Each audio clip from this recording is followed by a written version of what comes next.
네, 시장이 설 연휴를 맞아서 선물을 주는 것 같습니다. 양시장이 상승폭을 늘리면서 오늘 상승 마감할 것으로 보이는데요. 잠시 후에 시장 마감상 저희 안투위투에서 확인해 보시길 바라겠습니다. 오늘도 어김없이 첫 번째 코너에서는 여러분들의 고민 종목들을 발빠르게 해결해 드립니다. 샵 4238 누르시고요. 종목, 매수가, 비중 남겨주시면 발빠르게 해결해 드리겠습니다. 하루 종일 접수 받고 있습니다. 2월 8일 안투위투 본격적으로 시작합니다. 끝까지 함께 하시죠.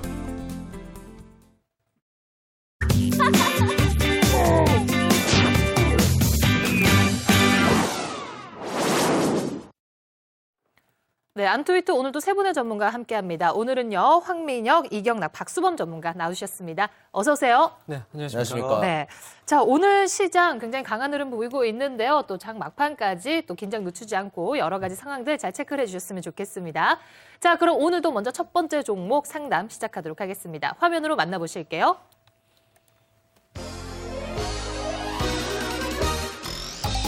네, 첫 번째 종목입니다. 신한지주고요. 매수가는 35,000원, 비중 15%, 보유 기간은 7개월입니다. 첫 번째 종목 의견 들어보겠습니다. 네, 보유, 매도 의견 나와 있습니다. 자, 일단 들고 가도 될까요? 보유 의견 듣도록 하겠습니다. 일단은 신한지주는 우리나라 대표적인 금융지수사라고 말씀드릴 수가 있을 테고요. 작년에 유일하게 영업이익이 2조 원을 돌파하는 그런 아성을 보여줬던 종목이다라고 말씀을 드릴 수가 있겠습니다. 그런데 우리나라 산업이 앞으로 금융서비스 산업군으로 제조업에서 금융서비스 산업군으로 변화하는 데 있어가지고 금융산업의 성장성에 대해서 우리가 좋은 긍정적인 마인드를 가져야 되겠다라고 말씀을 드릴 수가 있을 테고요. 또한 내수주로서 요즘에 원달러 환율이 급변하는 상황에서 내수주로서 또 다른 투자 매력이 높아진 부분이 있어요. 그런 부분에 있어가지고 보유를 하시면 좋겠다라고 말씀을 드리겠습니다. 목표가 45,000원 설정해 드리겠고요. 손절가 37,500원 약간 짧게 설정해 드리도록 하겠습니다. 네, 자 그렇다면 반대 의견 들어볼까요? 매도 의견 주셨습니다. 박수범 전문가님. 네, 신한지주 회사가 안 좋아서 제가 매도하자는 건 아니고요. 지금 이제 오늘같이 이제 이렇게 외국인들의 매수 물량이 들어오면서 지수가 크게 상승할 때는 오히려 지금 이제 신한지주도 좋은데 그거보다 이제 좀 더 탄력 있게 강하게 움직이는 종목 쪽으로 좀 교체 매매를 하자는 의미에서 제가 매도를 말씀드린 거고요. 그렇다면 지금 이제 목표가는 4만 원 그리고 손절가는 38,000원으로 대응을 좀 해주십시오. 네, 신한지주에 대해서 매도 의견 내주셨는데요. 일단 다른 전문가분들께서는 보유 의견이 조금 더 우세를 했습니다. 참고하셨으면 좋겠습니다. 다음 종목 짚어드립니다.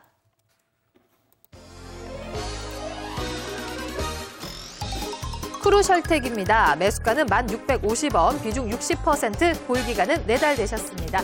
자, 어떤 의견 나와 있는지 확인해 보겠습니다. 네, 보유가 좀 더 우세합니다. 보유, 매도 의견 나와 있는데요. 먼저 매도 의견 들어보도록 하겠습니다. 이경락 전문가님. 네네.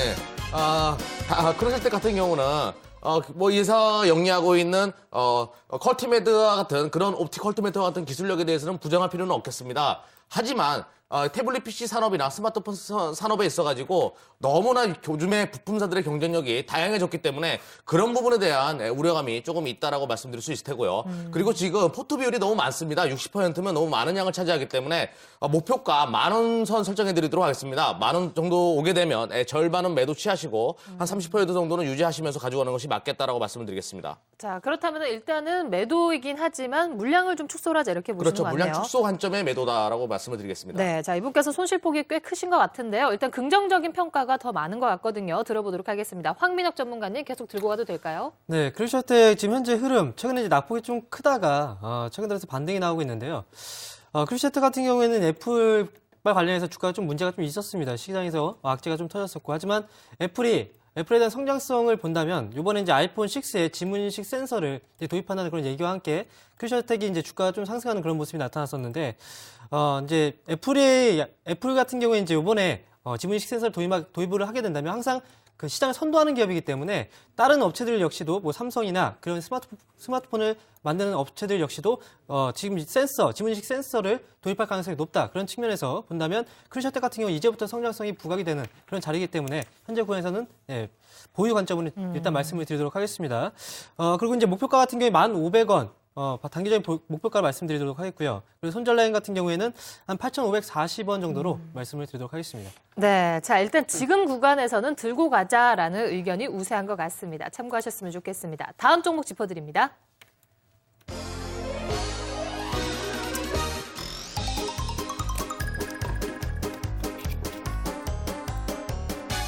진성 TC 종목입니다. 매수가는 8,450원, 비중 30%, 기간은 2주일 되셨습니다. 전문가분들 의견 보겠습니다. 네, 자 이번에도 보유 매도 의견 나와 있는데요. 엇갈린 전망이 있는 것 같습니다. 자 먼저 매도 의견 들어보겠습니다. 지금 뭐 물량을 축소라든지 다른 매도 의견 말씀하시는 건가요? 네, 지금 이제 진성 TC 같은 경우에는 아무래도 이제 경기에 좀 민감한 부분이 있는데 그 중에서도 우리가 좀 봐야 될 게 이제 미국의 그 캐터필러의 회사에 납품을 많이 하다 보니까 이 회사의 그 주가 흐름을 우리가 체크할 필요가 있습니다. 근데 최근에 보면 이제 캐터필러가 그 미국의 그 경기 호전 지표가 좋아지면서 좀 좋은 흐름을 보여줬지만 최근에 다시 한번 더 주가가 좀 하향하는 모습을 좀 보여줬단 말이에요. 어제 정력의 같은 경우에도 21 이동 평균선을 이제 깨는 모습을 좀 보여줬습니다.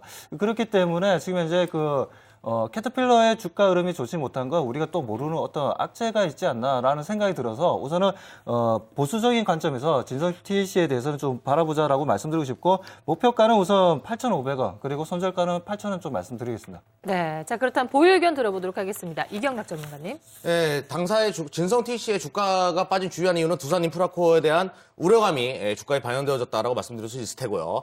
두산인프라코어 실적이 안 좋았기 때문에 그 영향으로 두산인프라코어도 이 회사의 한 20% 정도 매출처가 되고 있기 때문에 그런 우려감이 주가에 반영되어졌다라고 말씀드릴 수가 있겠습니다. 그리고 캐터필러향 주가가 요즘에 안 좋다라고 하셨는데 캐터필러향 주가 또한 작년 4분기 실적이 기대에 못 미쳤기 때문에 그러한 모습을 보인다라고 말씀드릴 수 있을 테고요. 하지만 우리가 지금 포커스를 맞춰야 되는 것은 이번 연도 2013년도에 과연 두산인프라코어나 캐터필러의 실적이 안 좋냐, 그 부분에 주목을 맞춰야 되겠죠.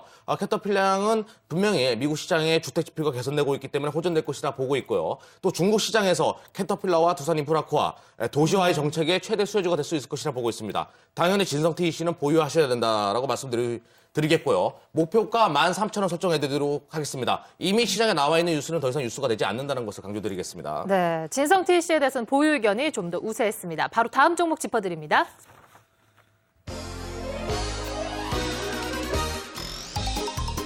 에스텍파마 종목입니다. 매수가는 17,550원, 비중 20%, 기간은 3개월 되셨습니다. 의견 보도록 하겠습니다.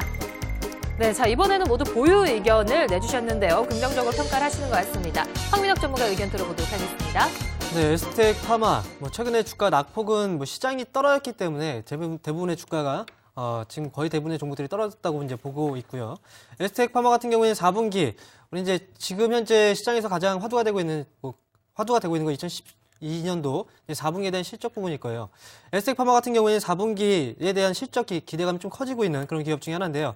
4분기에 신공장 가동 그리고 이제 계절적인 성수기에 도래를 했기 때문에 지금 시점에서 이제 실적의 발표가 이제 가시화되는 그 과정에서 주가 반등이 나오고 있다. 이런 측면에서 봤을 때는 주가는 추가적인 상승 가능성이 충분히 있는 그런 기업이라고 이제 판단해 볼 수 있을 것 같습니다. 지금 에스텍파마는 이제 목표가는 19,300원으로 그리고 손절 라인은 14,850원으로 제시해 드리도록 하겠습니다. 네, 계속해서 보유 의견 들어보도록 하겠습니다. 박수범 전문가님 같은 의견이신가요?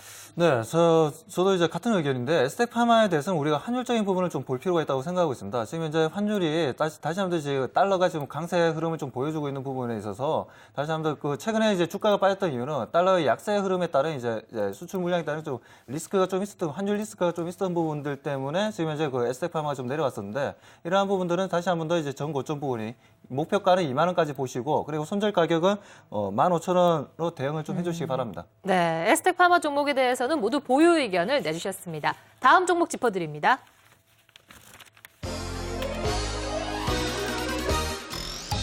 메디톡스 종목입니다. 매수가는 55,600원, 비중 50%, 기간은 8개월 되셨습니다. 전문가분들 의견 보겠습니다.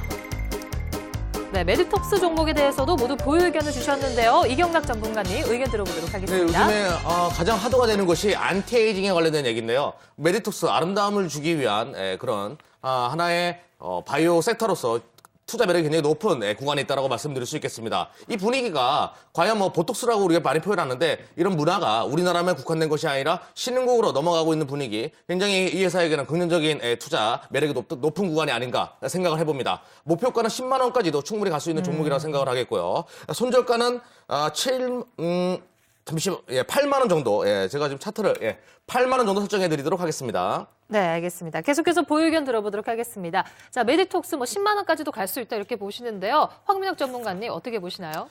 네, 메이톡스 역시 마찬가지입니다. 지금 뭐 시장에서 화두가 되고 있는 그 부분이 바로 이제 미에 대한 관심이 계속해서 증가하고 있고요. 지금 메이톡스 같은 경우에는 세계에서 네 번째로 보툴리눔 톡신을 개발한 그런 업체입니다. 그렇기 때문에 앞으로 이제 그 트렌드 자체가 그쪽으로 가고 있는 그 성장 동력을 보유하고 있고, 그리고 기술력 역시 보유하고 있는 그런 기업 중에 하나이기 때문에 메이톡스 현재 흐름도 나쁘지 않고 추가적인 상승 여력도 충분히 있다고 생각을 하고 있습니다. 그렇기 때문에 현재 보유 관점으로 말씀드리겠고요. 목표가 98,600원, 손절 라인 81,000원으로 제시해드리도록 하겠습니다. 네, 자 지금도 굉장히 수익을 보고 계신데요. 긍정적으로 평가를 해주시는 것 같습니다. 다음 종목 살펴드리겠습니다.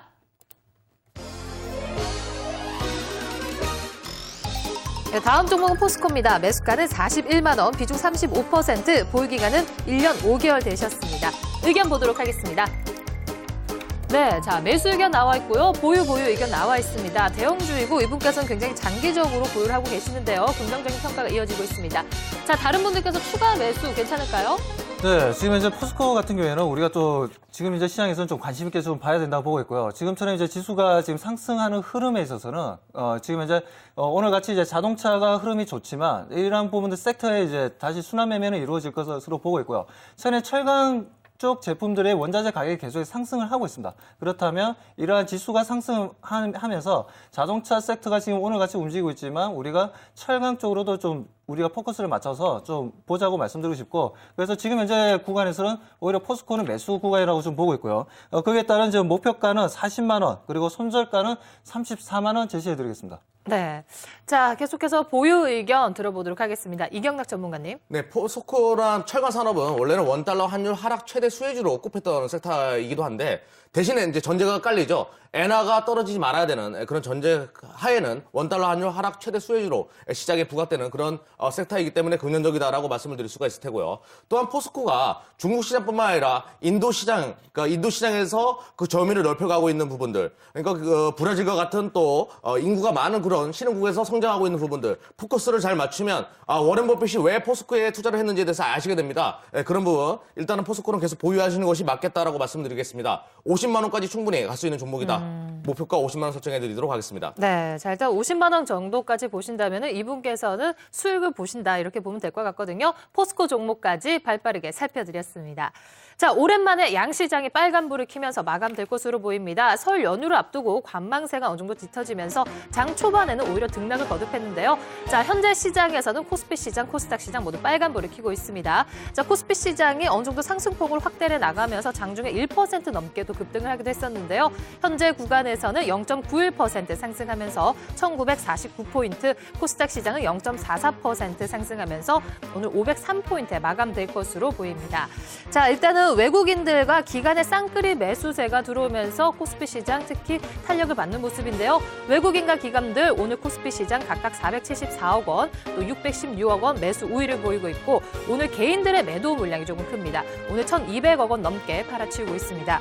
자, 코스닥 시장에서도 여전히 외국인과 기관들의 쌍끌이 매수세가 들어오고 있는데요.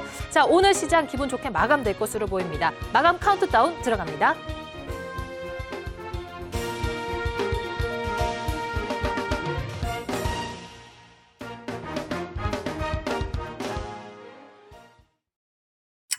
SBS CNBC가 오후 3시 증시 마감 상황을 알려드립니다. 네, 지지부진했던 시장의 흐름이 오늘 장에서는 드디어 좀 상승 탄력을 받는 듯합니다. 특히 외국인들과 기관들의 수급이 동시에 들어오면서 양시장이 빨간불을 켰는데요. 자, 동시효과 구간에서도 굉장히 좋은 흐름을 보였습니다. 자, 그동안은 상대적으로 코스닥 시장이 강한 흐름을 보였는데 오늘은 코스피 시장의 상승 탄력이 더욱더 큰 것 같습니다. 마감 지수 살펴드립니다. 네, 오늘 코스피 시장 0.99% 상승하면서 1950포인트에 안착을 하며 마감이 되었습니다. 코스닥 시장 0.63% 상승폭을 더욱더 늘렸습니다. 504포인트에 안착하며 오늘 시장 기분 좋게 마감되었습니다.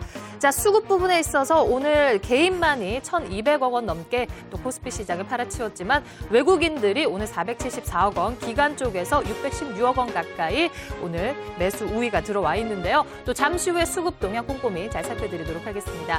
자, 코스닥 시장 연일 강세를 이어가는 수준이었는데요. 자, 오늘 장에서도 외국인과 기관들이 빨간불을 켜면서 235억 원, 64억 원 가까이 사들였고, 오늘은 코스닥 시장에서 개인들이 300억 원 넘게 오늘은 매도 우위를 보였습니다. 자, 코스피 시장 업종별 흐름 짚어드립니다. 어제도 전강 후약 장세가 연출이 되었는데요. 특히 전차 군단들이 시들한 모습을 보였죠. 하지만 오늘 장에서 외국인과 기관들이 전기전자와 자동차주에 대해서 대거 매수세가 들어오면서 오늘 급등을 보였습니다. 자, 운수 장비 자동차 쪽에서 오늘 2% 넘게, 또 전기전자 업종도 2% 넘게 오늘 급등을 했고요. 그 밖에 제조업, 섬유의복, 의료정밀 업종들이 1% 넘게 강세를 보였습니다. 자, 그 밖에 파란불 킨 업종들 살펴보도록 하겠습니다. 유틸리티 업종들이 오늘 시장에서는 좀 조정을 받았는데요. 전기가스 업종이 오늘 2% 하락했고, 통신업, 보험, 종이목재, 의약품들도 1% 넘게 하락을 하면서 마감이 되었습니다. 자, 시가총액 상위 종목 흐름 짚어드리도록 하겠습니다.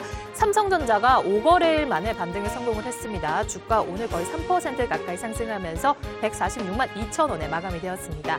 자, 특히 자동차 업종들의 오늘 탄력이 굉장히 좋았습니다. 현대차가 4% 넘게 급등을 했고요. 또 기아차도 오늘 4% 넘게 상승을 하면서 시가총액 5위에 다시 껑충 뛰어 올라 있습니다. 현대모비스도 오늘 1% 넘게 상승하면서 연일 강세를 이어가고 있습니다.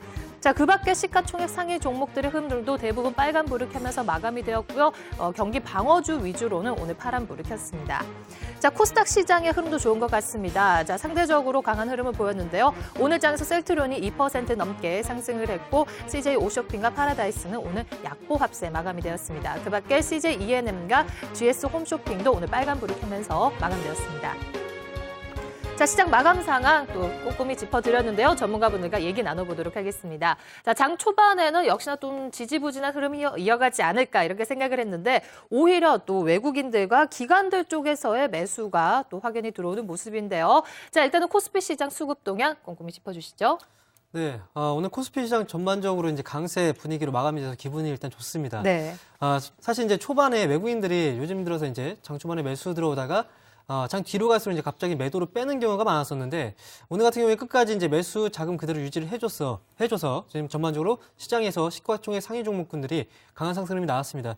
특히 오늘 가장 강하게 이제 매수가 들어왔던 그런 부분은 이제 전기 전자 업종, 그리고 이제 자동차 업종에 특히 눈에 띄는데요. 네. 그동안 이제 낙폭이 좀 심했던 그 자동차 업종들, 사실 이제 주가가 지금 자리가 좀 중요한 자리라고 보고 있는데, 주가가 낙폭이 있은 다음에 다시 이제 상승으로 되돌아가는 그 과정에서 지수를 이끌고 가는 업종들로 본다면 IT 업종하고 자동차 업종이 맞습니다. 그래서 지금 같은 경우에는 사실 이번에 이제 그 상승 흐름이 나오는 그런 과정에서 이제 거의 시가총액 상위 종목군으로 업종으로 편성되어 있던 IT, 그리고 그동안 주가에 탄력을 받지 못했던 자동차들이 움직였다는 건 지금부터 시작해서 지수의 강한 또 탄력 흐름도, 상승 흐름도 지금부터 좀 가능하지 않을까라는 그런 기대감을 갖게 하는 그런 부분이 아닌가 생각이 듭니다.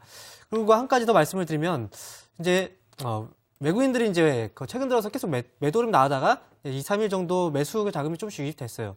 그렇기 때문에 외국인들 그동안 계속해서 팔지 않았습니까? 그럼 외국인들의 매도가 이제 매수로 조금씩 전환이 되고 있다는 이런 부분들 역시 시장 전반적으로 외국인 같은 경우에는 수급 자체로 본다면 좀 저평가된 그런 저가쯤에서 이제 매수가 자금이 들어오는 경향이 있습니다. 그렇기 때문에 현재 최근의 시장 역시도 그동안 많이 밀렸고, 그래서 외국인들의 자금이 조금씩 유입이 된다는 건 저평가된, 그만큼 우리나라 시장이 저평가되어 있고, 그다음에 저평가된 만큼 밸류에이션에 대한 매력이 뛰어나기 때문에 지금부터는 꼭 좀 분할 매수, 그전부터 계속 분할 매수 말씀드렸는데, 지금부터 꼭 담아가야 되는 그런 시장의 그런 방향성을 결정짓는 그런 중요한 자리가 아닌가 하는 생각이 듭니다. 네. 자, 그렇다면 오늘 시장의 수급 동향을 보면서 이제 매수를 해봐도 된다, 이런 시점이다, 이렇게 좀 보시는 것 같거든요. 또 잠시 후에 다시 또 심도 있게 짚어드리도록 하겠습니다. 코스닥 시장 수급 동향 살펴보도록 하겠습니다. 외국인과 기관들이 좀 견조하게 며칠째 그래도 코스닥 시장 사들이는 것 같거든요.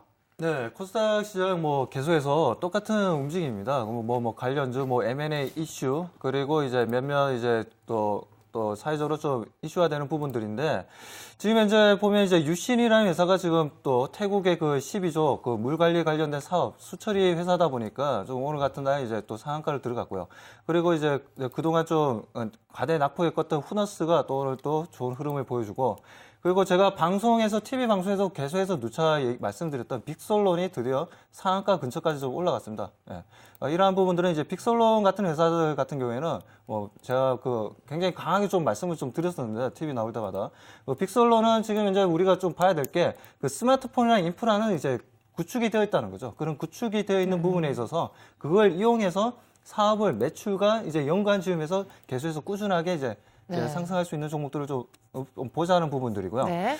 그리고 이제 다날과 같은 이제 전자결제 회사들이 다시 한번 더 이제 좀 상승 흐름 이어나가고 있고, 그리고 M&A 이슈가 있었던 그 안암정보기술, 뭐 이러한 종목들이 좀 흐름 계속 이어나가고 있다는 부분 우리가 계속 체크해서 봐야 된다고 보고 있습니다. 네.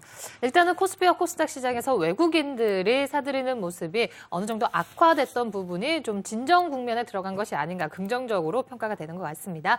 자, 요즘 시장에서 또 가장 저희가 또 예민하게 봐야 될 부분이죠. 환율 동향 짚어보도록 하겠습니다. 오늘 원달러 환율이 급등을 했습니다. 1,095원까지 올라섰거든요. 이경락 전문가님 짚어주시죠. 네, 뭐 지금 제가 누누이 말씀드리는 대로 1,130원대부터 외국인들 자금이 국내 시장에 유입되기 시작했고, 본격적으로 환치기 자금들이 우리나라 시장에 들어왔던 부분은 1,090원대부터 시작됐다라고 말씀을 드렸습니다. 그러면 지금 현재 1,080원대랑 화면을 잡아주시면 항상 제가 말씀드린 요소인데, 이 박스권 안에 1,100원 사이와 1,080원 선 안에서는 외국인들은 무조건 환차 손을 겪게 됩니다. 그래서 하방으로 내리든지 아니면 1,100원 윗선으로 올려가지고 무효화 처리하든지, 파생 손실에 있어가지고 무효화 처리하든지, 이 방향성을 두 가지 구간에서 놓여져 있는 구간에서 오늘 금일의 흐름은 시장의 방향성, 그러니까 환율의 방향성을 위로 올려가지고 무효화 처리하겠다는 의지가 보였다라고 말씀드릴 수 있을 테고요. 네. 1,100원 선에 넘어가게 되면 어느 정도 1,100원 선 언저리만 되게 되면 전기전자나 자동차와 같은 그런 섹터에 외국인들 자금이 유입될 수 있고 선물 시장에서 분명히 강한 매기가 형성될 수 있을 것이다라고 제가 말씀드렸는데, 그 부분이 오늘 딱 맞아 떨어졌다라고 말씀드릴 수가 있겠습니다. 오늘 딱 그 초입 구간이다 이렇게 보시는 그렇죠. 거네요. 제가 항상 시장을 강하게 외쳤던 부분이 환치기 자금들은 네, 어차피 네. 한 번이라는 말입니다. 단기 투자 자금이기 때문에 단기간에 빠져나갈 가능성이 높았다. 그래서 시장을 무조건 상방으로 바라봤었는데 그 구간이 딱 맞아 떨어지면서 오늘 급격한 시장의 상승이 있었고, 자동차 섹터를 필두로 해가지고 시장이 강한 매기가 들어왔다라고 말씀드릴 수 있을 테고요. 또한 선물 시장에서 외국인들이 6천억 정도 순매수를 보여주는 아주 강한 매수세를 보여줬거든요. 이러한 부분에 환머리들이 다 나가기 시작하는구나. 그러면 이제 나도 슬슬 이제 한국의 코스피 200 선물 시장을 사들여야 되겠다는 외국인들이 나타나기 시작했다는 겁니다. 그동안 악성 매물들이 어느 정도 나가고 있다는 포지션이 나타났기 때문에 그런 부분에 있어가지고 우리나라 시장 굉장히 긍정적으로 여전히 바라볼 필요가 있다고 말씀드리겠고요. 제가 항상 누누이 말씀드린 대로 1950선 아래선에서는 무조건 시장에 적극적으로 참여해라라고 제가 강조드렸습니다. 그 부분 기억하신다면 오늘의 1950선 아래선에서는 당연히 적극적으로 시장에 참여하시는 투자가들이 많았기를 바라겠습니다. 네. 자, 환율이 우선은 연일 상승을 하면서 자동차주에게도 좀 긍정적으로 끼친 부분이 있다 이렇게 보시는 것 같고요. 실제로 선물 시장에서 오늘 외국인들이 좀 많이 사들이는 모습이었거든요. 빨간불을 켰습니다. 자, 여러 가지 동향들을 잘 체크를 해보셨으면 좋겠습니다. 오늘 장의 가장 큰 특징이 바로 자동차주들이 좀 급등을 했습니다. 이 부분들 이제 좀 바닥을 확인했다 이렇게 보면 될까요? 어떻게 보시나요? 개별적으로 좀 다를 수도 있겠는데요. 지금 특히 완성차 업체들 같은 경우에는 지금 사실상 바닥 국면이라고 이제 보고 있고요. 환율에 대한 문제도 이제 계속 말씀을 해주셨는데, 사실 환율 더 이상 떨어지긴 사실 어렵습니다. 지금 우리나라 같은 경우에도 지금 수출 주도형 국가이기 때문에 환율이 계속해서 이제 하락세를 보인다면 당연히 우리나라 전반적인 경기가 좀 또 암울해지기 때문에 그런 부분에 있어서는 최근 지금 현재 환율에 대한 부분들은 이제 거의 일단락되고 있는 그런 과정이다라고 이제 생각이 들고요.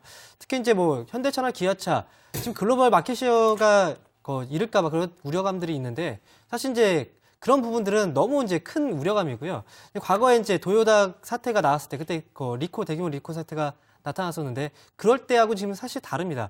환율은 과거에도 1,050원대까지 내려갔던 적도 있었고, 과거에 또 2009년도나 2010년도 환율 전쟁이 있었을 시에도 엔화 가치도 역시 지금 현재 국면처럼 하락했던 그런 시점도 있었습니다. 그렇기 때문에 일시적인 이런 악재들로 인해서 주가가 떨어졌다면 당연히 이런 건 새로운 기회의 시점으로 이제 삼아야 되는 게 맞다고 생각을 하고 있습니다. 네. 자, 박수범 전문가께서는 자동차 섹터에 대해서 한참 주가 흐름 좋지 않을 때 굳이 지금 매수를 하지 말자라고 보셨잖아요. 네. 자, 그렇다면 지금 시점 좀 달라졌다고 보시나요? 네, 달라졌죠. 네, 달라진 게 제가 정확하게 이제 외국인들의 포지션을 보고 좀 지금 이제 시장에 대해서 대응하자고 좀 말씀드렸고, 그동안은 네. 이제 우리가 계속해서 이제 중소형주로 해서 트레이닝이 이루어지는 부분이었고 수익을 만드는 부분이었고, 저희 방도 지금 이제 저희 가족들하고도 지금 오늘 같은 경우에는 포트를 완전히 싹 바꿨습니다. 바꿀 정도로 이제 중소형주들은 버리고 대형주들로 이제 갈아타는 이제 흐름을 좀 보여줬는데, 오늘 같은 시장은 여러분들 보시다시피 환율의 흐름에서도 좀 좋은 흐름을 좀 보여주고 있지만, 이러한 이제 그동안 이제 엔화 때문에 약세를 보여줬던 이제 자동차 흐름들은 이제 다시 한 번 더 이제 상승하는 흐름을 잡아갈 수 있다고 보는 게, 아무래도 이제 어제 시장에서 이제 일본 니케이 시장에 있어서 그 고점 부분에서 기술적으로 봤을 때 고점 부분에서 거래량이 굉장히 많이 터졌다는 거죠. 음봉을 그리면서 오늘 같은 경우에도 이제 갭 하락하면서 다시 한 번 더 지금 현재 그 음봉을 다시 한 번 더 갭 하락하면서 지금 니케이 지수가 흐름을 보여줬는데 네. 이러한 부분들이 외국인들이 다시 한 번 더 이제 역배열 일본 니케이 지수랑 우리나라 지수랑 역배열돼 있는 부분에 있어서 우리나라 지수 쪽으로 다시 한 번 더 외국인들의 그 매수 쏠림 현상이 좀 더 강하게 흘러 들어왔다고 보고 있기 때문에 네. 단기적인 대형주 장세는 지금 좀 흘러갈 수 있다고 보고 있지만 중장기적으로 봤을 때는 그렇지 않고요. 단기적인 이제 트레이닝으로 봐야 된다고 저는 보고 있습니다. 단기적인 트레이닝이다 이렇게 보시는 것 같거든요. 자, 그렇다면 이경락 전문가님 자동차 업종 또 자동차주에 대해서 어떻게 생각하시나요? 일단은 뭐 우리가 이제 주목해야 되는 부분이 우리나라 제조업은 늙기 시작했습니다. 자동차뿐만 아니라 IT도 마찬가지예요. IT는 이제 중국이 무섭고 자동차는 일본이 무서운 그런 구간에 놓여져 있는데 분명히 저는 현대차, 기아차를 필두로 해가지고 우리나라 완성차 업체들이 황골 탈퇴 2013년을 맞이할 거라고 보고 있습니다. 그동안에 프리미엄급에서는 어느 정도 성장하지 못했는데 그런 부분에 있어가지고 좀 무섭게 변모하는 그런 모습을 보일 가능성이 높겠고요. 또 현대차, 기아차 그리고 뿐만 아니라 우리나라 자동차 부품사들이 신흥국의 성장 수혜주가 될 수 있다고 바라보고 있습니다. 중국의 도시화나 중국의 도시화 정책으로 인해서 중랑측이 늘어나거나 인도네시아나 인도의 성장성이 계속 10% 구간 정도까지는 맞춰준다면 우리나라의 자동차 섹터도 분명히 신흥국의 성장성과 함께할 수 있다고 바라보고 있기 때문에 긍정적으로 여전히 바라볼 필요가 있겠다라고 말씀을 드리겠습니다. 네, 자 그렇다면 지금 구간에 매수해도 된다 이렇게 보시는 거죠? 당연하죠. 지금 굉장히 저렴한 부분이 있거든요. 너무 과도하게 떨어진 부분이 있으니까 당연히 매수할 수 있는 구간에 놓여져 있다고 말씀드리겠습니다. 네. 자, 반면에 오늘 GS건설이 7% 넘게 급락을 했습니다. 어닝 쇼크에 전 저점마저 또 붕괴가 되는 모습인데요.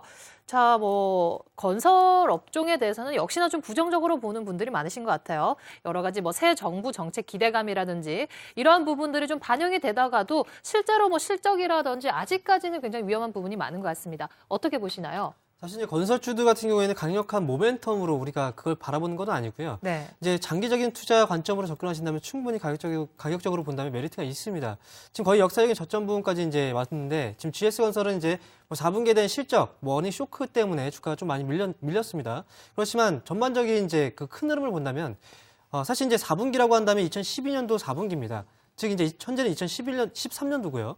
지난해 같은 경우에 사실 건설 경기가 너무나 안 좋은 뭐 그런 시점이었고 이제 정권이 교체되기 전이었기 때문에 부동산 경기가 안 좋았지만 그에 따른 정책도 제대로 펴지 못하는 그런 시점이었기 때문에 대부분의 건설 업체들은 사실 어려움을 겪을 수밖에 없습니다. 그렇지만 지금 건설 같은 경우에는 사실 이제부터는 밸류에이션적인 측면을 보고 그리고 2013년도 큰 흐름으로 본다면 사실 건설주들 현재 위치는 주가상으로 봤을 때 너무나 매력적인 가격대에 있는 건 확실합니다. 그렇기 때문에 건설주들, 지금 GS건설을 갖고 계시거나 건설주들이 있는데 이게 좀 빠져서 지금 고민이다 하시는 분들은 좀 긴 흐름으로, 긴 호흡으로 좀 중장기적인 관점으로 그냥 가져가신다면 충분히 지금 좀 고수익으로 가져갈 수도 있는 그런 종목 중에 하나라고 지금 저는 보고 있습니다. 네, 대형주 장세가 이어질 것이다라고 또 평가를 하시는데 굳이 지금 또 건설주를 살 메리트가 있을까라고 또 의아해하시는 분들 있으실 것 같거든요. 이경혁 전문가님 어떻게 보세요? 일단은 건설주 관련돼 가지고 정부의 정책들 내수 시장부터 먼저 분석을 해보도록 하겠습니다.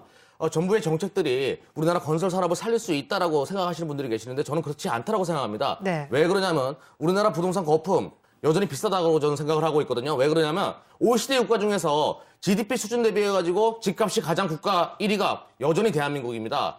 그 부분은 여전히 집값이 비싸다는 것을 의미하는 것이기 때문에 내수 시장 아직까지 활성화되기에는 시간이 좀 필요하다라고 말씀드릴 수 있을 테고요. 또한 해외 시장은 유로화와 같이 볼 필요가 있겠습니다. 우리의 텃밭인 중동 시장에서 유로화 가치가 떨어질 경우에는 많은 부분 가격 경쟁력에서 우리나라 건설사들이 밀릴 가능성이 높아요. 수주를 따내는 데 있어가지고 유로화 가치가 요즘에 강세 국면에 접어든 부분은 좋겠지만 앞으로 유로화의 추이를 예의주시하시면서 유로화 가치가 혹시 떨어질 경우에는 건설주 주가 흐름이 굉장히 안 좋을 수도 있다라고 말씀드리겠습니다. 조금 반대적인 입장이신 거네요. 약간은 보수적인 관점으로 접근하시는 것이 좋겠다라고 말씀을 드리겠습니다. 네. 사실 근데 그게 유럽 쪽하고 이제 경쟁에 대한 수주를 붙는 건 맞습니다. 그런데 제가 좀 약간 좀 다르게 볼 수 있는 건 사실 건설주들은 유가하고도 좀 많이 영향을 미치거든요. 유가라는 게 중동 지역에서 어쨌든 수주가 터지기 때문에. 근데 지난 2012년도를 보면은 유가하고는 결국 이제 그렇게 상관해서 움직이지도 않았고요. 그리고 작년 2012년도 같은 경우에 또 중동 지역에 그 민주화 운동 때문에 수주가 발생해야 됐음에도 불구하고 발생 못한 그런 경우도 있습니다. 그래서 그런 측면을 본다면 사실 이제 수주면으로 본다면 2012년도가 수주 바닥이었다고 생각이 들거든요. 경쟁업체들을 떠나서 지금 현재 국면에서는 건설주들은 내수에 대한 부분 사실 저도 이제 인정합니다. 그쪽에 대해서는 저 같은 생각이고요. 해외 쪽으로 본다면 해외 쪽에 수주에 대한 모멘텀이 있는 기업들이라면 사실 지금은 어떻게 보면 가격적인 메리트가 충분히 있는 그런 자리라고 저는 생각하고 있습니다. 자스민 혁명에 관련돼서 말씀하셨는데 자스민 혁명은 2012년도에 나타나지 않았습니다. 2011년도에 나타났고요. 2011년도 대비해가지고 2012년도 수주 내용이 좋았던 부분이 그 중동발 여러 가지 정치 리스크가 있었기 때문에 플랜트 수주가 없었던 부분이 있었거든요. 오히려 저는 2012년도가 피크가 아닐까 좀 생각을 해보는 부분이 있거든요.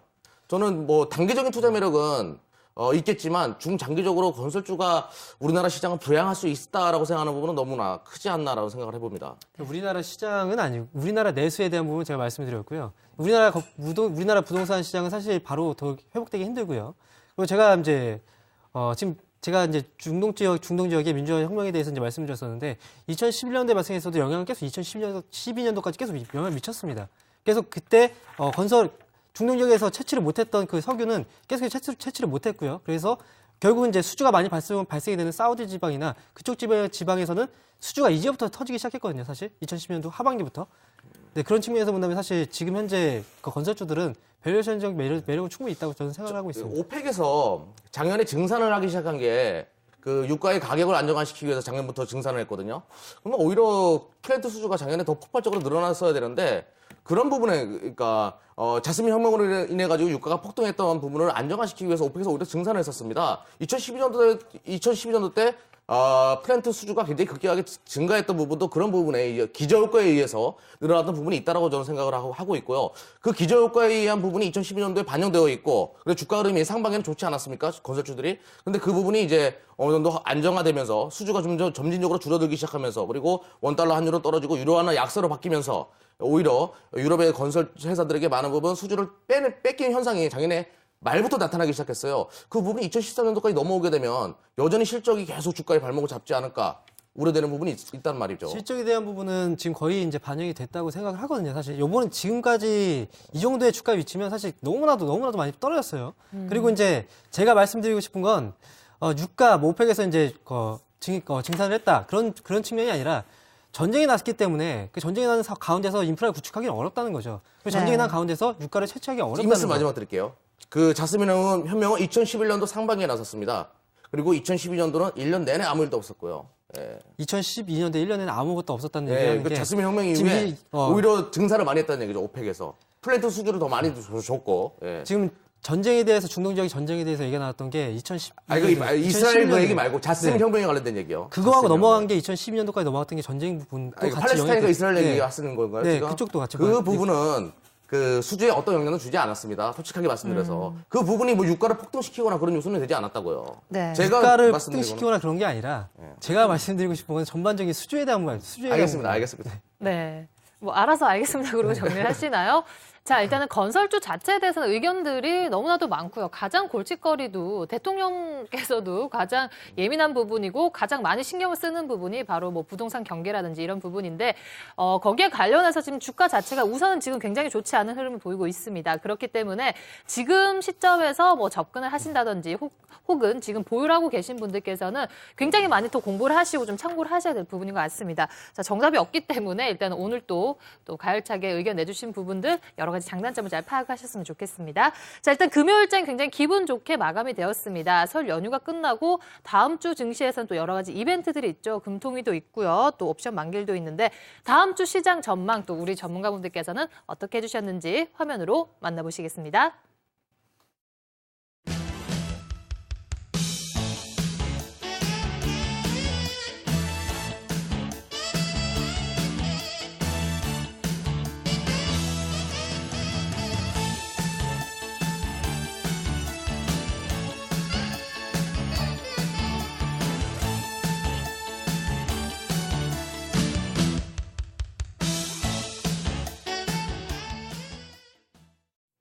네, 메신저 통해서 다음 주 증시 전망과 전략들 먼저 살펴보셨습니다.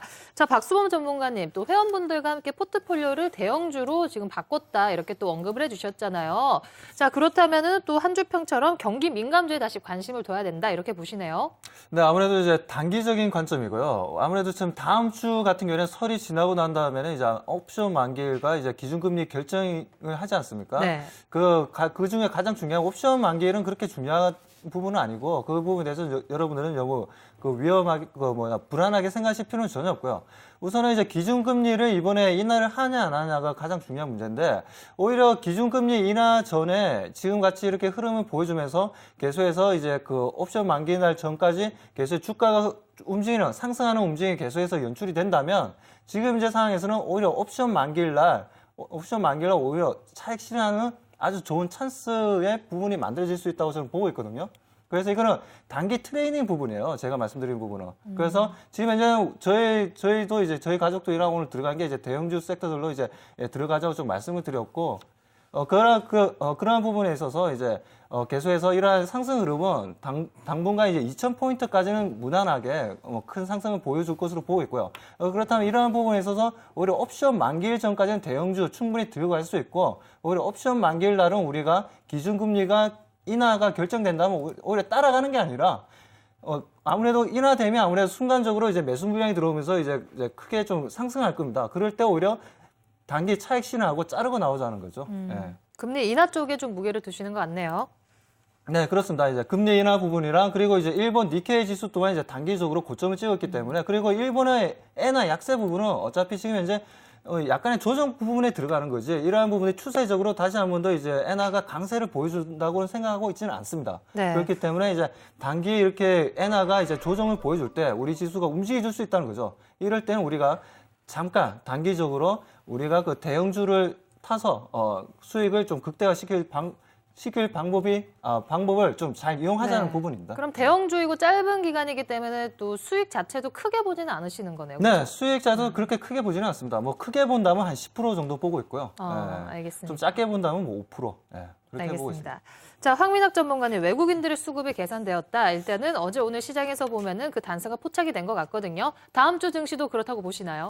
네, 지금 시장에서 이제 외국인들이 매수로 돌아섰다는 것 자체가 그 자체에서 의미를 좀 크게 부여를 할 수 있는 그런 부분인 것 같습니다. 사실 이제 외국인들 같은 경우 1월 초부터 시작해서 계속해서 이제 매도 물량을 내뿜으면서 시장 전반적으로 하락 추세의 그 주요 원인으로 이제 작용을 했었는데, 이런 흐름들, 외국인의 수급이 가장 무서운 것 중에 하나가 한 번 팔면 계속 팝니다. 한 번 사면 계속 사기 시작하죠. 이런 연속성이 있기 때문에 외국인들 수급이 가장 중요한 그런 부분이라고 이제 생각을 하시면 될 것 같습니다. 그리고 최근 들어서 이제 외국인들 좀 강한 매수세는 아니지만 지금 이제 4일 같은 경우에는 400억 원대 매수가 들어왔었고, 그 다음에 이어 5일 같은 경우에는 한 60억 원대, 그리고 뭐 하루 쉬고 나서 7일 날 좀 800억 원대 매수 자금이 들어온 것처럼 최근 들어서 이제 매수 자금 자체가 규모는 크지 않지만 이 연속성을 조금씩 보이고 있다는 것 자체는 시장을 다시 한번 지금 현재 시점에서 저평가됐다라는 측면에서 접근을 하고 있다라는 것으로 이제 해석을 해볼 수가 있을 것 같습니다.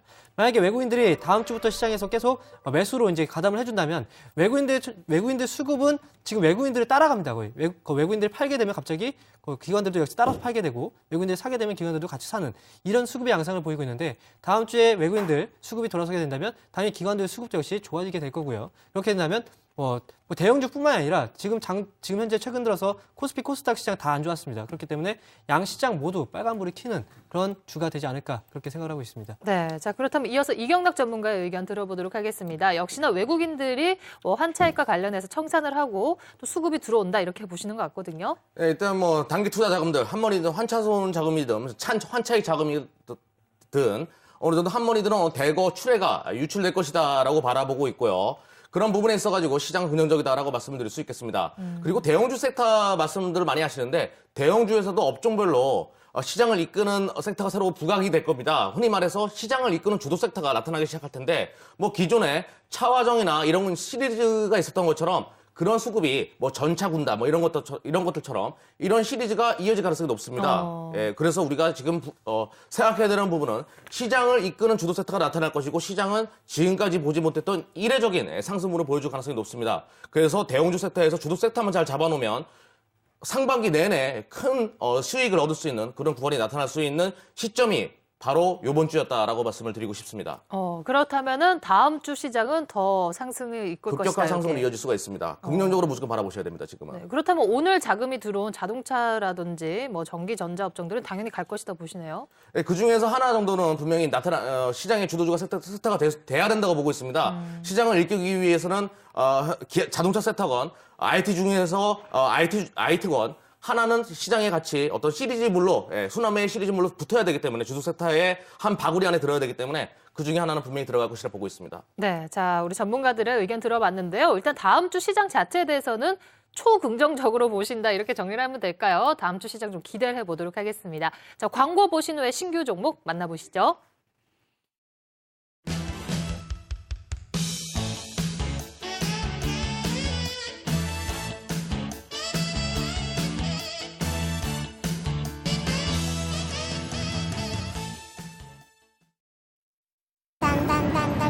기회는 오랜 기다림 끝에 찾아와 순식간에 지나간다. 순간을 잡는 것. 이것이 현대증권 트레이딩. 스마트able, able, 현대증권. 갱년기란 말 싫죠. 아세요? 우리 여자를 위한 약이 있다는 걸. 유럽에서는 식물 성분 치료제를 사용하고 있습니다. 식물 성분 갱년기 치료약 페라민 Q. 젊게 살 거예요. IBK 기업은행, 대한민국 국민 모두가 거래할 수 있는 은행입니다. 여기 아줌니도? 광고 보고 IBK로 바꿨어요. 기업은행에 예금하면 기업을 살립니다. 그리고 기업이 살아야 일자리가 늘어납니다. 우리 오빠도요? 덕분에 취직했습니다. 참 좋은 일만 생기네요. 참 좋은 은행, IBK 기업은행. 본격적으로 포트폴리오 꾸려보는 시간입니다. 오늘도 안전한 투자, 위험한 투자 대표 두 분과 함께합니다. 상희 씨, 은지 씨, 안녕하세요. 안녕하세요. 안투 대표 슈퍼모델 김은지입니다. 안녕하세요. 위투 대표 변상익입니다. 이번 설날은 주식이 아니라 가족과 함께 오늘도 출발.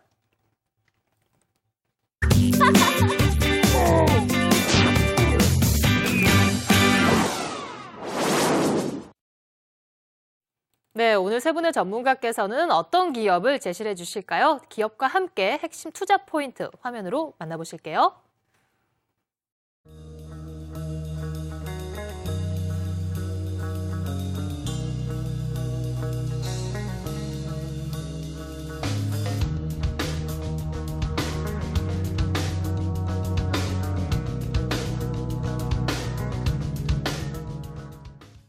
네, 먼저 세 종목 만나보셨습니다. SL, 대창, 그리고 기아차 종목 되겠습니다. 자, 황민혁 전문가님, 기아차 미운 오리 새끼가 백조될 수 있을까요? 네. 사실 이제 최근에 주가가 좀 낙폭이 컸습니다. 그리고 오늘 같은 경우에 외국인들 매수로 이제 돌아섰고요. 그리고 외국인들이나 기관들 매수 강도로 본다면 IT하고 이제 자동차 쪽 매수 강도가 좀 컸습니다. 이 의미는 사실 이제 시장이 그동안 약세 분위기다가 이제 상승으로 접어들게 되면 분명히 시장의 상승을 주도하는 그런 주요 업종들이 있습니다. 주요 업종들이 하나는 분명 시가총액에서 차지하는 비중이 좀 큰 그런 업체들이고요. 주로 이제 그 업체들을 중에서 본다면 낙폭이 좀 심했던 그런 업종들 위주로 이제 외국인들 자금이 유입되면서 그 업종들이 시장의 한 방향성을 좀 끌어가는 그런 흐름이 나타나는데 그런 흐름이 지금 최근 들어서 이제 기아차, 자동차 완성차 업체들에서 그런 흐름이 조금씩 나타나고 있기 때문에 제가 이제 지금 기아차를 이제 말씀을 드리려고 합니다. 기아차는 다들 아실 겁니다. 현대차, 기아차 모르시는 분들은 우리나라에 없을 거라고 생각이 들고요. 완성차 업체 중에 하나입니다. 대표적인. 그리고 최근에 이제 기아차 같은 경우에는 신차 출시에 대한 그런 모멘텀이 부재하다라는 얘기도 또 있었었는데 사실 이제 신차 부분들 이게 내수 쪽에서 이제 판매 비중이 판매가 좀 줄면서 이런 데에 대한 우려감들이 있었지만 신차 원래 출시를 안 하려고 했었습니다. 보통 이제 2대 정도 신차에 그치려고 했었는데 이번에 좀 바꿨죠. 기아차가 지금 SUV 차량 모합의 한 종을 제외하고는 나머지 차종을 전부 다 신차를 출시하겠다라는 그런 얘기까지 나왔을 만큼 이번 2013년도에 대한 각오가 대단한 그런 기업 중에 하나라고 이제 말씀을 드릴 수 있겠고요. 최근 들어서 가장 문제가 됐던 부분은 아마도 이제 환율 부분이 아닐까 그런 생각이 듭니다. 환율 잠깐 이제 차트를 화면을 보면서 잠시 말씀을 드릴 텐데요. 우리가 이제 환율 부분에 대해서 이제 사실상 가장 이제 큰 생각을 많이 하시는데 환율 지금 현재 국면 잠깐 확인해 보면요. 제가 이제 12시 부분을 해서 캡처를 해 놓은 환율이거든요. 최근 들어서 환율의 낙폭이 좀 있었는데요. 지금 1,050원 부근에서 저점을 찍고 나서 지금 반등하는 모습이 좀 나타나고 있고요. 이게 지금 올해뿐만이 아니라 이게 지금 2013년도죠. 2011년도에도 이런 현상이 나타났었습니다. 2011년도 잠깐 확인해 보면 2011년도에도 1,050원대까지 환율이 떨어졌던 이런 경험이 있었거든요. 이 환율에 대한 부분들은 사실 1,050원 정도를 더 떨어지긴 사실 어렵다고 보고 있고요. 최근 들어서 1,050원에서 반등이 나왔던 부분도 더 이상의 환율의 하락폭은 좀 용납하지 않겠다는 우리나라 정책의 강한 의지로도 한번 볼 수 있을 것 같습니다. 그렇기 때문에 최근에 주가 낙폭은 사실상 원달러 환율을 본다면 원달러 환율에 대한 그런 부분들은 좀 우려감은 좀 어느 정도 해소가 되고 있는 측면이라고 보고 있고요. 또 이제 원-엔 환율도 같이 봐야 되겠죠. 지금 원달러 환율뿐만 아니라 우리나라 그 자동차 업체들의 경쟁 업체들은 또 일본 차들입니다. 엔화 환율을 보더라도 최근에 그 낙폭이 나왔던 그런 부분들은 사실 우리가 3년 전에도 또 이런 부분이 있었어요. 3년 전에도 이런 저점을 찍었던 부분도 있었고, 이때가 이제 환율 전쟁 붐이 불었을 때, 이때 뭐 중국이나 미국 그리고 일본도 가세하면서 환율을 계속해서 떨어뜨렸던 그런 부분이 있었지만 결국은 다시 또 그때를 저점으로 해서 반등이 나왔다는 거죠. 현재 국면도 역시 그런 거의 하락 국면이 거의 마지막 국면이라고 일단 생각이 들고요. 그리고 추가적으로 이제 말씀드린다면 사실 일본 차들하고 우리나라 차들하고 경쟁업체이긴 하지만 환율에 대한 부분을 말을 하기에는 좀 지금 사실 좀 어폐가 안 맞는 게 일본 차들이 지금 가격이 떨어졌냐? 그렇지만 가격이 절대 떨어지지 않았습니다. 환율이 하락했지만 절대 가격들은 떨어지지 않았다는 거죠. 그렇기 때문에 현재 가격적인 측면에서는 충분히 경쟁 상대가 가능한 뭐 그런 부분이라고 이제 생각을 해볼 수가 있을 것 같고요. 그리고 이제 기아차 이제 매매 추이를 잠깐 보도록 하겠습니다. 기아차 이제 주가 흐름하고 이제 같이 비교를 해본다면 사실 이제 매매 추이가 좀 더 잘 보일 수 있겠지만 지금 55,000원 부근까지 이제 주가가 밀렸을 때 그때부터 시작해서 이제 프로그램 매수가 들어왔었고 그리고 그리고 이제 외국인 기관들 쪽에서 이제 매수가 계속해서 유입이 들어왔던 부분들이 바로 이제 55,000원 부근이 깨지고 나서 계속해서 분할 매수가 들어왔었던 거죠. 그리고 5만 원대가 또 깨지고 나서 지금 어제 같은 경우에 또 5만 원이 밀려났습니다. 그 부분에서 시작해서 오늘부터 시작해서 외국인들하고 오늘 잠깐 수급 보면은 외국인들하고 이제 기관들, 보험, 투신, 은행, 연기금, 기타 법인까지 모든 수급의 주체가 매수로 전환이 됐다는 겁니다. 그만큼 5만 원대는 지금 지수적인 측면에서도 저가라 지금 거의 바닥 국면이라는 이런 인식들이 박혀 있기 때문에 지금 모든 수급의 주체들이 매수로 이제 대응을 했다. 그리고 오늘 같은 경우에도 시장이 돌면서 가장 강한 업종 중에 하나가 바로 이 완성차 업체들이었다는 점을 본다면 앞으로 시장을 상승 흐름을 이끌어갈 가장 매력적인 그런 업종들 중에 하나가 바로 이제 자동차 업체들로 그렇게 해석을 해볼 수가 있겠습니다. 기아차 같은 경우에는 현대차보다 좀 더 많이 추가적인 하락이 좀 많았기 때문에 기아차가 저평가에 대한 메리트가 강한 만큼 반등이 나왔을 때도 충분히 반등에 대한 폭도 클 것이라고 생각이 들기 때문에 기아차를 지금 말씀드리도록 하겠습니다. 네. 사실 시장에서 개인 투자자들이 가장 기다리는 종목이 낙폭과대 대형주거든요. 근데 또 막상 기아차를 이렇게 제시를 해주시기 때문에 굉장히 좀 반가워할 법한 이런 분들이 굉장히 많으실 것 같아요. 자, 안투이투 대표 두 분께서는 이 종목 어떻게 생각하세요? 네, 새로운 모델이 나올 때 그 기대감으로 주가도 상승하는 걸로 알고 있거든요. 근데 올해 어떤 신차가 발표되는지 좀 궁금해요. 지금 기아차에서 판매가 되는 SUV 차량 중에 거의 전 차량이 이번에 이제 발매가 될 거라고 이제 얘기가 나왔었고요. 그리고 신차, 우리가 이제 신차 효과 때문에 주가가 올라간다. 그거는 주가가 상승하는 그 과정에서 발생되는 겁니다. 근데 신차 효과가 오히려 좀 악재가 될 수도 있는 게 지난 2012년도를 본다면 반도체 업체들 그런 부분이 좀 컸습니다. 왜냐하면 10월 달에 윈도우 8이 출시가 된다는 얘기가 있었거든요. 그래서 그 전에 이제 수요가 발생돼야 됨에도 불구하고 일시적으로 수요를 멈췄다는 거죠.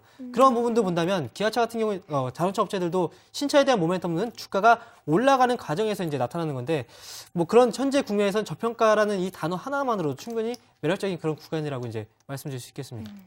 근데 지금 요즘에 엔화가 약세로 알고 있잖아요. 근데 엔화가 약세면 외국에서 현대차가 아닌 일본 뭐 도요타차나 그런 차를 살 것 같은데 그거에 대한 생각 어떻게 생각하세요? 엔화가 약세임에도 불구하고 우리나라에서 지금 판매되는 일본 차들은 절대 가격이 안 내려갔거든요. 그대로 유지하고 있습니다. 그리고 지금 뭐 엔화 약세에 대해서 얘기를 말씀을 하고 있지만 엔화 약세 때문에 피해가 보는 건 완성차 업체들이 아니에요. 완성차 업체들 밑에 있는 부품 업체들이지. 가격 경쟁력 그대로 유지하되 부품 업체들에 대해서 단가를 낮춰서 이제 들여온다는 거죠. 그렇기 때문에 완성차 업체가 큰 피해를 볼 것이다라는 측면의 해석은 조금 이제 어폐가 있는 것 같고요. 뭐 기아차 지금 그 엔화 환율에 대해서 말씀하셨는데 엔화 환율에 대한 부분도 사실 이제 과거에 2009년도나 2010년도에 환율 전쟁이 있었을 때 그때 엔화 가치를 떨어뜨렸거든요. 일본이. 그렇지만 미국이나 중국 쪽, 유럽 쪽에서 강하게 이제 반발을 하고 나서면서부터 엔화 가치가 튀기 시작했다는 거죠. 이번에도 역시 지금 국제적인 공조가 바탕이 되고 있는 그런 시점이기 때문에 엔화의 추가적인 하락 가능성은 지금으로서는 좀 낮다고 생각을 하기 때문에 기아차는 지금이 저점일 가능성이 높다라는 측면에서 말씀드리겠습니다. 예, 알겠습니다. 네. 자, 그렇다면 뭐 수급이라든지 또 환율 부분이 많이 진정이 되면서 지금이 정말 가격적으로 메리트가 발생했다 이렇게 보시는 것 같거든요. 차트 흐름 보도록 하겠습니다. 자, 일단은 대형주라는 메리트가 굉장히 큰데 오늘 장에서 보면은 거래량도 동반이 되었고 지금 바닥은 어느 정도 확인하고 반등을 했다. 이런 시그널이 포착이 되는 것 같거든요. 네, 기아차 차트를 보면서 잠시 설명을 드리도록 하겠습니다. 최근 낙폭이 좀 컸습니다. 지금 낙폭으로 본다면 지금 2010년도 수준하고 거의 비슷한 수준까지 와 있거든요. 이렇게 본다면 거의 2, 3년 정도의 실적을 되돌아갔다는 거죠. 네. 현재 실적은 훨씬 좋음에도 불구하고 지금 현재 국면 잠깐 설명을 드리도록 하겠습니다. 지금 현재 5만 원대, 5만 5천 원대 밑에서부터 시작했을 때 기관들에 계속해서 매수 자금이 붙었었고요. 지금 최근 들어서 이제 47,850원 5만 원대를 한번 깨고 내려온 적도 있었지만 이 자리에서 저점을 한번 찍고 나서 그다음에 새로운 저점을 또 5만 원대에서 또 한번 찍고 그다음에 올라오는 그런 모습들이 나타나고 있습니다. 기술적인 분석으로 본다면 주가가 이제 떨어지고 나서 올랐다가 주가 하락하고 나서 올랐다가 저점을 다시 낮추는 과정에서 올라가는 이런 이중 바닥을 형성하고 있는 그런 기점이기 때문에 현재 국면은 어떻게 보면 상승의 초입 국면으로 이제 진입할 수 있는 그 초입 단계라고 이제 보고 있습니다. 기아차 오늘 종가 부분이 지금 52,100원이거든요. 기아차 무겁다고 생각하시겠지 모르겠지만 기아차 같은 경우에 반등 한번 나올 때 5%, 6%대까지도 반등이 나오는 그런 탄력 있는 종목 중에 하나입니다. 목표가는 63,000원으로 일단 1차적 목표가는 제시해 드리도록 하겠고요. 정고점입니다. 주가가 떨어지기 전에 정고점이고 손절라인 같은 경우에는 최근 들어서 저점 부근 지금 바로 직전에 저점 부근으로 형성됐던 그 자리 49,750원으로 제시해 드리도록 하겠습니다. 네. 자, 일단은 가격적인 메리트 그리고 지금 뭐 환율 부분, 수급 부분 긍정적인 요소가 많기 때문에 기아차 지금 매수해도 된다 이렇게 보시는 것 같거든요. 자, 다음 주 시장에서 또 어떤 흐름 보일지 저희가 좀 잘 지켜보도록 하겠습니다. 자, 다음 또 박수범 전문가 SL 종목입니다. 역시나 환율 관련된 종목이라고 보시네요. 네, 아무래도 오늘 같은 시장에서는 가장 강한 종목이 앞으로도 가장 강하다라고 보시면 되고요. 그런 의미에서 제가 오늘 SL을 좀 들고 나왔습니다. SL 같은 경우에는 자동차 부품 업체고요. 지금 이제 헤드램프를 이제 현대차나 기아차 쪽에 납품을 하고 있는데 PBR도 0.8 정도밖에 안 될 정도로 지금 현재 굉장히 저평가되어 있죠. 그렇게 따지자면 자동차 관련주들이 다들 저평가되어 있는 건 사실인데요. 이러한 부분에서도 이제 글로벌 회사들과의 경쟁 있어서도 지금 현재 일본이라든가 미국에 있는 부품 헤드램프를 만드는 부품 업체들에 비해서는 굉장히 저평가되어 있습니다. 그리고 그 SL 같은 경우에는 지금 현재 중국에도 이제 3공장이 있고 지금 일본 미국 쪽에도 있고요. 이러한 부분들이 계속해서 글로벌적으로 이제 계속해서 나가고 있다는 부분, 그 SL을 우리가 좀 관심 있게 봐야 되고 그리고 이제 이 회사 같은 경우는 지금 현재 최근에 또 그리고 GM에도 이제 납품이 좀 이루어지고 있습니다. GM에도 이제 최근에 그 현대 기아차만 이제 거의 매출을 이루어다가 최근에는 이제 GM 쪽에도 이제 매출이 크게 증가하고 있는 부분들을 우리가 좀 눈여겨봐야 된다고 보고 있고요. 이러한 부분들은 지금 이제 미국 시장이 지금 이제 좋아지면서 소비 심리가 살아나고 있는 부분에 있어서 미국 시장이 좋아진다면 SL 또한 그에 대한 수혜주다라고 좀 보시면 될 것 같습니다. 그리고 이제 최근에 보면 이제 기관들의 적극적인 매수가 일어나고 있는데요. 그리고 그 SL에 대해서 왜 굳이 자동차 부품주들 많은데 왜 하필이면 SL을 제가 선택했는지 차트를 보면서 좀 말씀을 좀 드리도록 하겠습니다. 자, 차트를 보시면요. 최근에 보면 이제 자동차 부품주라면 우리가 볼 수 있는 게 또 평화산업이라고 있죠. 평화산업. 예, 평화산업이라는 회사가 있는데, 네, 잠깐 이게 좀 잘 되지가 않네요. 잠시만요. 한일이화부터 보도록 하겠습니다. 한일이화를 네. 보면, 오늘 같은 날, 지수가 크게 움직이는 부분에 있어서 약 2%가 좀 크게 상승했고요. 하지만 그 SL보다는 좀 약하다는 느낌을 좀 들고요. 그리고 우리가 최근에 또 가치 중에 하나였던 화신이라는 회사를 보면 오늘 금일 2.3% 상승했습니다. 2.3% 상승했지만 거래량이 크게 동반하지는 않는 흐름이었기 때문에 부품주 중에서는 조금 그래도 아직까지는 좀 강하지는 않다라고 좀 볼 수가 있고요. 그리고 이제 성우 하이텍을 보도록 하겠습니다. 성우 하이텍. 네, 성우 하이텍을 보면 최근에 이제 자, 성우 하이텍 컴퓨터가 말을 안 듣네요. 갑자기 네. 잠시만요. 네, 성우 하이텍, 성우 하이텍이 1.2% 정도 오늘 상승했는데 뭐 성우 하이텍도 보시다시피 거래량이 그렇게 크게 동반하지 않는 모습을 좀 보여주고 있습니다. 이러한 흐름들이겠지. 이 흐름에 있어서 우리가 가장 우리가 큰 흐름을 보여주면서 강한 매수 물량도 들어왔던 SL이 가장 부품주 중에서는 대장주라고 보시면 되고요. 제가 항상 여러분들한테 말씀드리죠. 어떤 흐름, 시장에서 어떤 흐름이 시작될 때는 그 흐름에서 강한 업종이 있고요. 그 강한 업종 중에서 강한 종목이 있습니다. 항상 그 강한 업종과 강한 종목을 찾는다면 우리가 단기간에 큰 수익을 만들 수 있다고 보고 있고요. 그런 의미에서 제가 SL을 여러분들에게 강하게 좀 말씀드리고 싶고, 지금 현재 오늘 같은 날 흐름에서 7.3%나 큰 상승을 좀 보여줬습니다. 그렇기 때문에 다음 주 제가 말씀드리는 옵션 만기일 전까지는 계속해서 관심 가지고 들고 가신다면 단기간에 굉장히 큰 수익률 만들 수 있으니까요. 집중해서 관심 가지시기 바랍니다. 네, 자동차 부품주들의 흐름이 좋을 것인데 그 중에서도 오늘 SL이 7% 이상 급등을 했고 나머지 종목들보다 훨씬 탄력이 좋다 이런 메리트가 있다고 보시는 것 같습니다. 자, 상익 씨께서 굉장히 이 종목 눈여겨보는 것 같거든요. 어떻게 보세요? 오늘 7%나 급상승했잖아요. 그 너무 제 스타일이긴 한데 근데 7%가 상승했으면 그만큼의 차익 실현 매물이 엄청 나오지 않을까요? 아니요, 그렇지 않고요. 이제 오늘 시작된 거잖아요. 네. 오늘 시작된 거고, 그리고 상익 씨는 지금 이제 위험 투자입니다. 위험 투자 스타일이. 위험 투자이기 때문에 위험 투자의 스타일은 어떻게 되냐면 이렇게 이제 트렌드가 바뀌면서 거래량이 터지면서 큰 양봉을 만들어주잖아요. 여기서 매수를 무서워하면 안 됩니다. 여기서 오히려 더 적극적으로 매수를 해야지 단기간에 우리가 좀 더 큰 상승률과 좀 더 큰 수익률을 만들 수가 있다는 부분이죠. 설날이 끝나고도 더 좋은 영향을 준다. 그렇죠. 네, 근데 N달러 환율이 100달러도 훨씬 넘을 거라는 전문가님들이 굉장히 많으셨어요. 근데 왜 박수범 전문가님은 벌써 고점에 왔다고 말씀하시는 건지. 지금 현재 뭐 100엔까지 간다는 거는 많은 전문가님들이 이제 장기적으로 볼 때는 그렇게 생각하시는 부분이고, 지금 현재도 지금 94엔 가까이 왔지 않습니까? 이러한 부분에서도 너무 크게 가파르게 올라왔어요. 지금 현재. 그렇다면 일본 정부 쪽에서도 어느 정도 뭐 수출 업체들은 좋겠지만 그 외에 이제 내수 시장에 관련된 업체들한테 굉장히 악영향을 미칠 수가 있습니다. 이러한 밸런스를 좀 맞춰줘야 된다는 거죠. 그러한 부분에서 일본 정부도 당연히 그 엔화의 지금 현재 강한 흐름을 어느 정도 누를 필요가 있다고 보고 있습니다. 그렇다면 당연히 조정 구간이 만들어지고 그 조정 구간을 이용해서 우리 코스피가 상승 흐름 다시 이어나갈 수 있다는 부분이죠. 네, 자 그렇다면 기아차라든지 여러 가지 다른 완성차와 같은 맥락인 부분도 있다고 보시는 것 같거든요. 자, 차트를 보도록 하겠습니다. 그간의 자동차주들처럼 쭉 빠졌었는데 오늘 장에서 특히 SL은 거래량이 동반되면서 또 양봉이 나왔네요.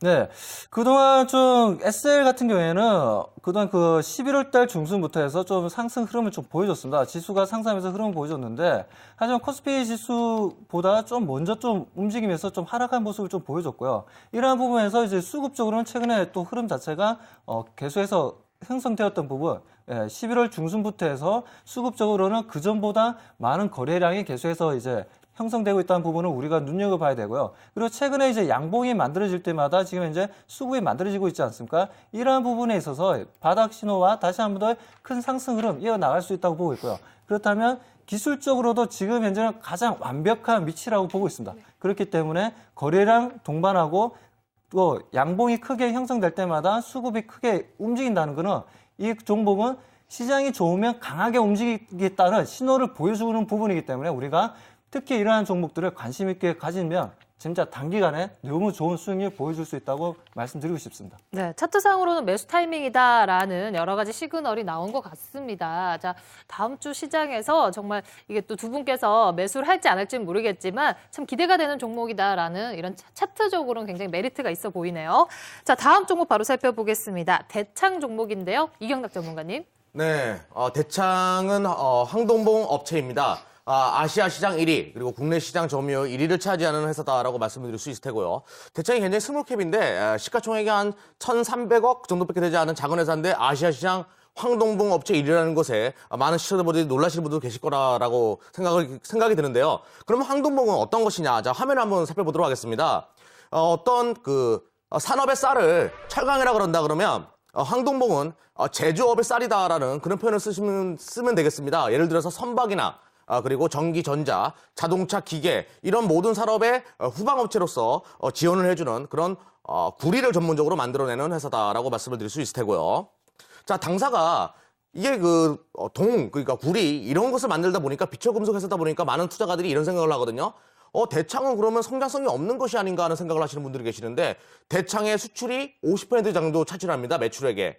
그러니까 50대 50에 내수 기반 50, 해외 매출 50%에 기반을 두고 있고요. 다양한 매출처를 두고 있습니다. 주로 동남아시아 시장의 대부분의 매출이 포진되어 있는 부분도 있겠지만 북미나 남미 그리고 유럽 시장까지 그리고 아프리카까지 매출이 만들어지고 있는 아주 다양한 매출처를 가지고 있는 기업이다라고 말씀을 드릴 수 있을 테고요. 그러면 당사를 제가 선택한 중요한 포인트를 거시적인 부분을 우리가 풀어보면서 분석을 해봐야 되겠죠. 자, 그 당사 같은 동을 가지고 있는 회사들은 흔히 말해서 재고 자산을 많이 가지고 있게 됩니다. 재고 자산을 가지고 있다는 얘기는 동이 가격이 차후에 오를 경우에는 구리의 가격이 오를 경우에는 당사의 재고 자산의 가치가 올라가기 때문에 지분 가치가 올라가기 때문에 당사의 주가가 급격하게 상승하는 흐름으로 전환될 수가 있다는 것이겠죠. 그러면 제가 이 종목을 가져온 첫 번째 이유, 인플레이션이 올 수 있다라는 겁니다. 국내뿐만 아니라 국내뿐만 아니라 해외 시장에서도 인플레이션이 급격하게 형성될 수 있는 구간에 놓여졌다라고 저는 말씀을 드리겠습니다. 그 이유가 제가 준비한 화면을 보시면 미 M2 통화량 추이를 보게 되면 2008년도 이후에 미국은 달러를 사용하는 미국은 세계의 기초통화인 달러를 사용하는 미국은 세계 시장을 부양한다는 이유로 급격하게 M2 통화량을 증가시킵니다. 이 돈은 경기 부양이라는 이유로 시장에 쓰일 거예요. 글로벌 시장에 널리 퍼졌습니다.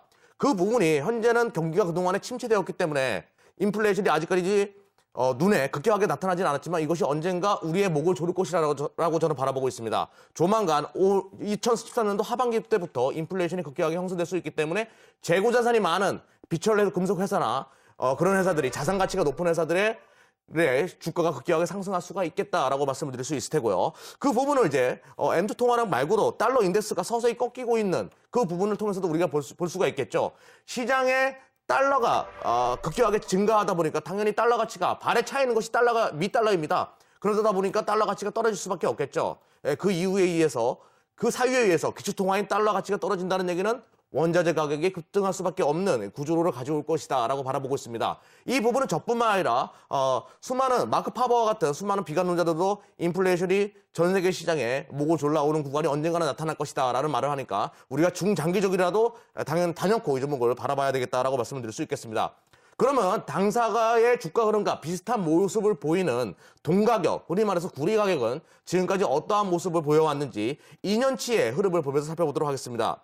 자, 시장의 유통량이 시장의 달러가 급격하게 증가하고 통화량이 증가하더라도 경기 침체가 지속되어 왔기 때문에 지속적으로 고개를 들지 못했습니다. 하지만 2013년도 하반기에 경기가 살아날 것이라는 분석들이 나타나고 있기 때문에 그 전에 분명히 구리 가격은 시장 대비해서 그러니까 어떤 동가격이 오르기 전부터 그러니까 경기가 살아나기 전부터 경기 선행지수의 대표적인 지수로서 동가격이 급격하게 상승할 가능성이 높습니다. 그러면 당연히 상반기 때 동가격이 급등할 수가 있다는 것이겠죠. 그럼 당연히 대창과 같은 동가격 상승 수혜주들을 잡아야 되겠다라고 말씀을 드리겠습니다. 네. 자, 앞서서는 또 환율과 관련된 종목이었고 여긴 또 뭐 구리라든지 동 가격에 따라서 움직일 수 있는 종목이다 이렇게 설명해 주셨습니다. 자, 이 기업에 대해서 궁금한 점 굉장히 많으실 것 같거든요. 제가 네이버 봤는데 작년도 2011년도 이 회사의 순이익을 보니까 마이너스였어요. 그때 당시 무슨 일이 있었나요? 그때 동가격이 떨어졌습니다. 당사 같은 경우는 어떤 이유냐면요. 그러니까 구리 가격이랑 굉장히 맞물려 있어요. 구리를 비싸게 주고 사왔다가 구리 가격이 떨어지게 되면 시장에 내놓게 되면 적자를 보게 돼 있습니다. 무슨 말인지 아시겠죠? 앞으로 구리 가격이 오른다는 얘기는 지금 사놓은 가액은 싸다는 얘기예요. 그럼 나중에 비싸지게 팔게 되면 영업이익이나 매출이 급증할 수가 있겠죠. 그런 부분에 투자의 포인트를 잡는 겁니다. 근데 구리가 분명히 오른다는 확신이 구리를 많이 쓸 일이 있나요? 앞으로? 구리는 항상 제가 우리가 TV를 보던 자동차를 보던 모든 제조업과 구리는 맞물려 있습니다. 구리가 안 들어간 제품은 없어요. 심지어 케이블이건 우리가 모든 인터넷을 하더라도 구리선으로 깔지 않습니까? 그런 부분 구리는 지속적으로 매출액이 증가할 수밖에 없는 산업 구조를 가지고 있습니다. 소비가 계속 일어날 수밖에 없겠죠. 그러니까 그 구리 가격이 오르니까 주가도 오를 것이다. 그렇죠. 주 포인트는 구리 가격이 오를 것이다에 우리가 투자 매력을 잡는 것입니다. 근데 새로운 정부에서 인플레이션을 막는 정책을 내놓지 않을까요? 제가 그 말씀을 드리겠습니다. 인플레이션을 막을 수 있는 정책은 나오겠지만 글로벌 흐름 자체를 바꿀 수는 없습니다. 달러 가치가 떨어진다는 그 흐름 자체는 우리가 바꿀 수 없기 때문이에요. 네. 그동안의 시장에 뿌려진 양적 완화, 1차, 2차, 3차 양적 완화라는 이유로 미 달러가 시장에 많은 부분 뿌려졌기 때문에 달러 가치가 많이 떨어질 거예요, 앞으로. 그런 부분을 미리 성견지명해놓고 예측하고 투자하는 것이 바로 주식 투자입니다. 앞으로 일어날 것을 미리 예측하고 분석하고 예측하고 그 부분에 있어가지고 투자 매력을 느끼고 매수를 하는 것이 바로 주식 투자겠죠. 큰 그림으로 보더라도 아주 큰 흐름의 상승이 예상되는 섹터다라고 말씀을 드릴 수 있겠습니다. 작년 9월에 보니까 그때 급상승을 한번 했거든요. 그럼 네네. 그때도 구리 가격이 올랐다는 말씀이신가요? 구리 가격이 오를 것이다라는 분석들이 많이 있었습니다, 그때. 그런 기대감으로 올랐었고요. 근데 그때는 실제로 구리 가격이 오르지 않았습니다. 이제 앞으로는 기대 심리는 한번 나왔었고, 기대 심리가 아니라 실질이 나타나기 시작할 것입니다. 그 실질이 바로 지금이다. 그렇죠. 하반기 때 인플레이션 올 가능성이 높고 경기가 살아날 가능성이 높으니까 당연히 구리 가격은 경기보다 3, 4개월 빠르게 움직입니다. 그 부분은 주목을 잡아야 되겠죠. 네. 예, 알겠습니다. 자, 차트 흐름을 보니까 좀 특징이 있는 것 같습니다. 어느 정도 박스권 구간이었는데 어제장에서 어떤 일이 있었나요? 뭐 거래량이 동반되면서 다시 또 찍고 내려왔네요. 네, 한번 살펴보도록 하겠습니다. 요즘에 인플레이션 관련된 어떤 저널리스트들의 이야기들이 많이 나오면서 월가의 저널리스트의 이야기들이 많이 나오면서 시장에서 강하게 매기가 형성됐다라고 말씀드릴 수 있을 테고요. 그런 부분에 있어가지고 거래량이 당사뿐만 아니라 수많은 비철금속 회사들이 거래량이 급증하는 모습을 보이고 있습니다. 요즘에 거래량이 급증하는 모습을 보였고요. 급격한 상승 이후에 어느 정도 차익 실현 매물이 나왔지만 오늘 또 버텨주는 그런 모습을 보였습니다. 오늘 원래 음봉이 떨어졌으면 매수를 하지 않으려고 했는데 오늘 양봉이 떨어졌기 때문에 충분히 지금 타점에서 들어갈 수 있는 가액이구나라는 생각이 들었고요. 목표가 1,700원까지 설정해드리도록 하겠습니다. 일단은 정고점 부분에 대한 매물벽이 있으니까 짧게 보고 먹고 나와서 다시 한번 매수하는 그런 투자 전략으로 접근하시면 되겠다라고 말씀을 드리겠고요. 손절가는 1,350원 설정해드리도록 하겠습니다. 네, 오늘 차트를 봤을 때 어느 정도는 좀 상향할 수 있는 차트가 조금은 그려졌다 이렇게 보시는 것 같네요. 이 종목의 특징이 탄력이 굉장히 좋습니다. 상승할 경우에는 굉장히 급격한 상승분을 보여주기 때문에 네. 일단은 1,700원 정도까지만 바라보면 되겠다라고 말씀을 드리겠습니다. 알겠습니다. 1차 목표가 1,700원인데요. 탄력이 좋은 종목이다라고 하셨네요. 자, 귀 기울이셨으면 좋겠습니다. 자, 최종 선택하셨는지 모르겠습니다. 오늘 총 3종목 권해주셨는데요. SL, 대창, 기아차입니다. 오늘 대표 두 분께서는 어떤 종목을 선택했을까요? 저는 기아차 선택했는데요. 좀 다른 설명은 필요 없고요. 왠지 오를 것 같은 느낌이 진짜 확 왔어요. 그래서 선택했어요. 예, 저는 딴 게 아니라 대창. 솔직히 잘은 모르겠는데 제가 저번에 은을 한번 믿고서 투자했다가 많이 손을 봤거든요. 이번에는 그래서 구리를 한번 믿어보자. 그렇기 때문에 대창. 예, 전문가님 대창 파이팅이죠? 네, 제가 오늘 곱창 쏘겠습니다. 감사합니다. 알겠습니다. 자, 일단 상희 씨께서는 대창 종목을 선택을 하셨고요. 은지 씨께서는 기아차 종목을 선택을 하셨습니다. 자, 다음 주 화요일 시장에서 잘 매수하시길 바라겠습니다.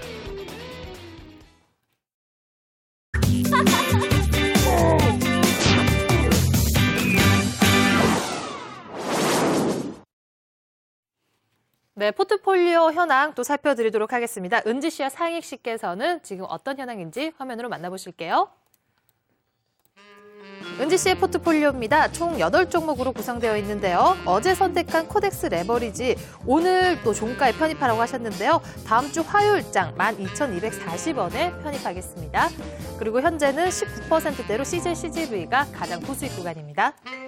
상희 씨의 포트폴리오 현황입니다. 총 9종목으로 구성되어 있는데요. 오늘 삼성화재 3% 넘는 수익률로 차익 실현하셨습니다. 어제 선택한 우전엔 한다는 전문가께서 제시하신 7,250원의 매수가에 편입을 했습니다. 자, 그 밖의 종목들 거의 상승세 이어가고 있고요. 인터파크가 11%대로 가장 고수익 구간입니다. 네, 종목 에이스 해보도록 하겠습니다. 자, 대표 두 분께서 또 여러 가지 질문해 주시죠. 예, 저부터 하겠습니다. 역시 다 오르고 있긴 하지만 박수분 전문가님, 인터파크 이 빛나고 있습니다. 근데 이 정도 올랐으면 차익 실현을 할 때가 됐나요? 아니요, 아직 좀 들고 계시고요. 들고 계시고 어차피 지금 이제 시장에서 아직까지 수급이 아직까지 매도 물량 신호가 안 나왔어요. 네. 네, 차트를 좀 보면서 좀 말씀 좀 드리도록 하겠습니다. 차트 보시다시피 지금 현재 보시면은 거의 뭐 지금 현재 아직까지도 202평선이죠. 202평선을 지지해주고 지금 현재 다시 한번 더 상승 흐름을 보여줬는데 아직까지도 이거 보시면은 7,250원에 지금까지 올라왔지만 매도 물량이 아직까지 나오질 않았다는 거죠. 매도 물량이 나오지 않은 부분에 있어서는 우리가 아직까지 좀 매도를 할 필요는 없다고 보고 있고요. 좀 더 이제 보유를 하시고 뭐 중간중간에 음봉 나올 수도 있습니다. 하지만 지금 차익 실현 시점이 아니기 때문에 좀 더 이제 목표가까지는 좀 더 이제 전 고점이 8,500원까지는 좀 들고 가자라고 좀 말씀을 드리고 싶습니다. 근데 한국토지주택도 그때 7%가 올랐는데 근데 오늘 뉴스를 보니까 100억 손해배상을 내라라는 뉴스를 봤거든요. 그게 주가에 대한 반영이 될까요? 악재가 되지 않을까 이렇게 보시는 거예요? 한국토지죠. 한국토지 같은 경우에는 뭐 100억 정도는 솔직히 뭐 그 부분에 대해서는 뭐 앞으로 우리가 좀 더 지켜봐야 되겠지만 뭐 결론이 안 났지 않습니까 아직까지? 그렇기 때문에 지금 현재 상황에서는 우리가 그 부분에 대해서 너무 염려할 필요는 없다고 생각하고 있고요. 지금 현재 이제 한국토지가 상승하는 이유는 우선 M&A 이슈와 MOU가 지금 현재 계속해서 진행 중이기 때문에 그렇기 때문에 지금 상황에서는 아직까지는 뭐 들고 가도 된다라고 보고 있고요. 좀 더 그러한 부분들은 뭐 순간적으로 이제 좀 더 악재는 될 수가 있겠지만 장기적으로 봤을 때는 좀 더 지켜봐야 될 문제이기 때문에 지금 당장 또 차익 실현하기에는 좀 섣부르다라고 좀 말씀드리고 싶네요. 예, 알겠습니다. 감사합니다. 그리고 학력 전문가님, 삼성생명 또 오르다가 또 떨어졌어요. 약간 좀 조정 기간인가요? 네, 지금 삼성생명이 원래 이제 삼성생명이 상장되고 나서 시장에서 큰 흐름을 받지 못했습니다. 그러다가 최근 들어 계속 횡보하다가 1년 내내 횡보했죠. 그러다가 최근 들어서 이제 급하게 이제 상승 흐름이 나왔었는데 급하게 이제 상승 흐름이 나오다 보니까 이제 피로 그 과정을 좀 거치고 있는 뭐 그런 과정이라고 생각이 듭니다. 지금 차트 보면 잠깐 말씀을 드리도록 할게요. 삼성생명은 지금 상장이 되고 나서 지금 이제 거의 횡보 국면에 계속 진입이 되다가 최근 들어서 이제 강하게 이제 5% 넘게 급등세를 보이고 나서 이제 말씀을 드렸던 거죠. 지금 이제 그 구간 잠깐 보시게 되면은 지금 뭐 10만 8천 원 부근 그 위에서 10만 9천 원 부근 그리고 이제 10만 5천 원 부근까지 해서 이제 거의 박스권 부근 횡보 흐름이 나오고 있거든요. 이 박스권 횡보 흐름만 조정 국면만 버티게 되면은 그 다음부터 이제 고점 뚫고 나가게 되면 새로운 이제 고점을 달성할 가능성이 높습니다. 그렇기 때문에 조금 이제 지루하더라도 지금 국면에서는 버릴 단계는 아니고요. 조금 더 좀 긴 흐름, 긴 호흡을 가지고 이제 좀 더 버티시는 게 좋을 것 같습니다. 예, 성격은 급하지만 믿고 가보겠습니다. 네. 네, 저는 이경락 전문가님. 네네. 휴비츠 수익 너무 많이 나가지고 진짜 좋은데요. 근데 이제 좀 팔 때가 된 것 같아요. 누구 마음대로 팔아요? 제가 누누이 말씀드리지 않습니까? 지금 항상 심리라는 것이 있어요, 주식에는. 제가 차트를 보면서 설명을 드려보도록 하겠습니다. 당사 같은 경우는 고점에 대한 부담감이 분명히 있는 것은 사실입니다. 자, 18,000원대 고점이 딱 형성되어 있기 때문에 지금 17,000원 구간에 놓여 있기 때문에 이거 어떻게 뚫나 못 뚫나 이게 역사적인 고점인데 18,000원대가 이런 생각을 하는 투자가들이 굉장히 많이 있단 말이에요. 은지 씨와 같이 저 빨리 이 정도 먹었으면 팔아야 되는데 라는 생각을 하는 조바심을 내는 사람들이 분명히 있어요. 계속 팔아치우니까 주가가 못 가고 있단 말이에요. 네. 그렇지만 원래 프로들은 이런 구간에서 더 공격적으로 매수하는 사람들이 있습니다. 이 회사의 수급을 바라보다 보면 연기금이나 투신권들이 계속 매수를 해주는 경향이 있거든요. 그 사람들은 우리가 흔히 말해서 고수들이라 표현하고요. 개인 투자가들을 아마추어라고 그런다면 아마추어들이 대표적으로 팔고 있어요, 이 종목은. 그 이유는 이제 잠깐 기다렸다가 기관에서 갑자기 치고 나오면 18,000원대를 급격하게 화려한 모습을 보이면서 용이 하늘을 나르는 승천하는 모습을 보이면서 급등할 수가 있다라고 말씀드리겠습니다. 그 구간이 나타나기 전까지는 기다리고 계셔야 됩니다. 네, 감사합니다. 네. 알겠습니다. 자, 종목 AS까지 해봤습니다. 다음 주 시장 흐름이 좀 괜찮을 것이다. 많은 전문가분들께서 긍정적으로 평가를 해주시는데요. 다음 주 시장에서 또 은지 씨와 상익 씨의 포트폴리오는 종목들이 꾸준한 수익률을 내기를 기대해 보도록 하겠습니다. 은지 씨, 상익 씨, 구정 잘 보내시고요. 다음 주에 뵐게요. 네. 새해 복 많이 받으세요.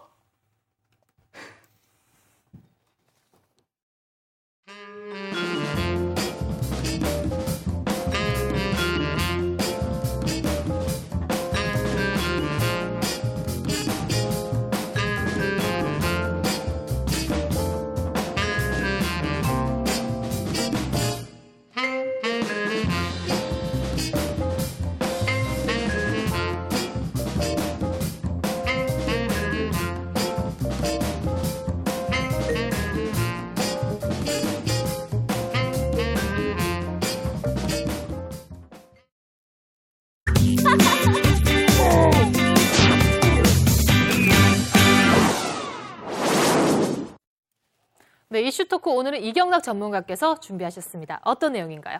요즘에 원래는 제가 작년 4월 달쯤에 3, 4월 달쯤에 분석했던 건데 베트남에 생산 라인을 두고 있는 기업들을 바라보자라는 얘기를 제가 설명드렸는데 요즘에 그것이 이슈화가 되고 있습니다. 네. 예, 그래서 노동력에 관련된 이야기를 제가 짚고 넘어간다라고 말씀을 드리겠고요. 네. 먼저 삼성전자가 왜 베트남에 2008년도에 진출을 했고 지금은 삼성전자의 스마트폰의 27%를 왜 다 베트남에서 생산하고 있고 어떤 법인보다도 가장 많은 스마트폰 생산을 왜 베트남에서 하고 있는지에 대해서 우리가 살펴볼 필요가 있겠습니다. 그리고 베트남에 같이 동반 진출한 기업들이 있습니다. 예를 들어서 서원인텍이나 플렉스커, 인타스, 모베이스, 그리고 파트론 이런 회사들이 급격하게 주가 흐름이 좋은 흐름을 보이고 있는데 그 이유에 대해서 우리가 살펴볼 필요가 있겠죠. 자, 그러면 제가 준비한 화면을 보면서 우리가 자세하게 살펴보도록 하겠습니다.